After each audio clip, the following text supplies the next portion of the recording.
Hi, my name's Sam and welcome back to Scookie Reviews. Today I'm going to be talking about Kingdom of the Wicked by Kerri Maniscalco, which is sort of a young adult, gothic, witchy, 19th century Italian book.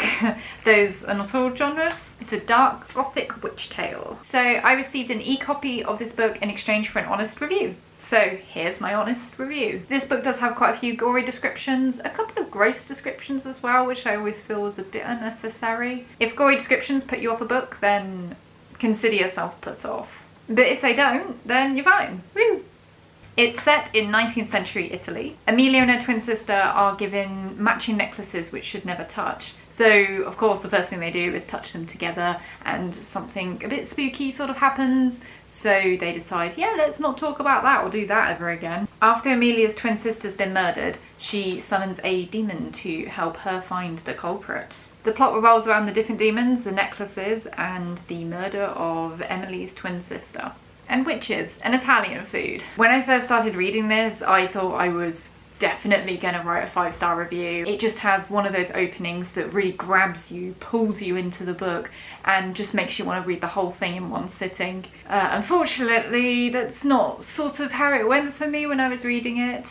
I like how Amelia isn't the adventurous twin, but she sort of has to become the adventurous twin in order to avenge her sister. She has to tap into the darker side of magic, one that her nan really doesn't want her to go anywhere near and has spent a life protecting her from. So let's talk about the writing style for this one. A lot of people think that the writing style is just very easy to get along with. It's just very simple and it pulls you in and it's got a lot of voice to it. But I kind of found it a little bit on the meh side. It often lacked a bit of oomph. It just lacked a little bit of a quirkiness, a little bit of lyricalness. That's not even a word. I think the biggest problem of all is that it starts off very dark and stormy and witchy and a lot's going on. And then it kind of just turns into Q&A for the rest of the book.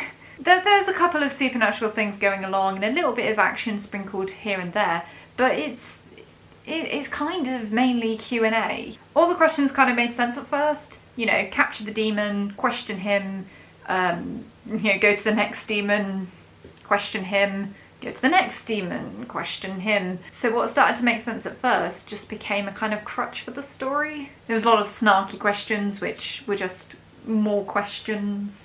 You know, I just wanted to live more in this world, not read an FAQ about it. I do agree that it has a lot of voice, but I think it just needed cutting back on a lot of the fluff. Because I think ultimately it affected the pace. I am someone who needs the pace to be steady or fast. I can't deal with slow very well. I did like the enemies to lovers romance. Again, I just can't help but mention that there was so much QA between the two of them. I wasn't getting so much chemistry between them as I was just getting question answer, question answer. When you notice something that annoys you like that, it's very hard to unnotice it. I personally started to disconnect from it a bit. It also did one of my least favourite things, which is the nan knows everything. And you know the nan knows everything from the first chapter even. She doesn't tell her grandchildren, hey, you'll want to look out for this when you're older. Which, it just drives me insane because she would. She would care about her grandchildren. She would want to tell them the information that would possibly save them or protect them. She wouldn't keep it from them. So I kind of struggle with that because I know why the author's done it. Because otherwise the book wouldn't happen the way that they wanted it to and the way that they saw it happening. But I just don't think that's how it would have happened. And I know, it's not my book. Even if the nan gave them some information and it turned out not to help them, it would have made so much more sense to me.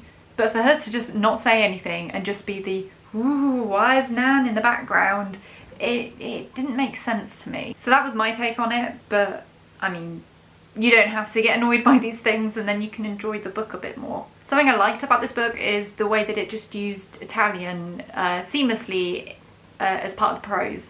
I thought they did it very well because I've read other books where they don't do it so well and you end up being a bit confused and a bit lost in all the languages.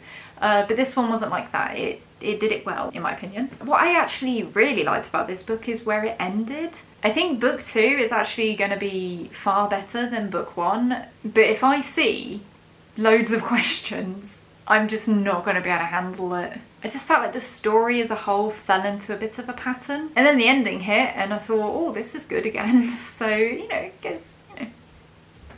I would give this book 3 stars. I think that's fair. I enjoyed it a lot and then I didn't, and then I enjoyed it at the end. Thank you for joining me for this review, and I will see you in the next one. Goodbye! This is your time to shine. You can be in the end bit. You can tell people to subscribe. Can you tell people to subscribe? If she looks at the camera, it means subscribe.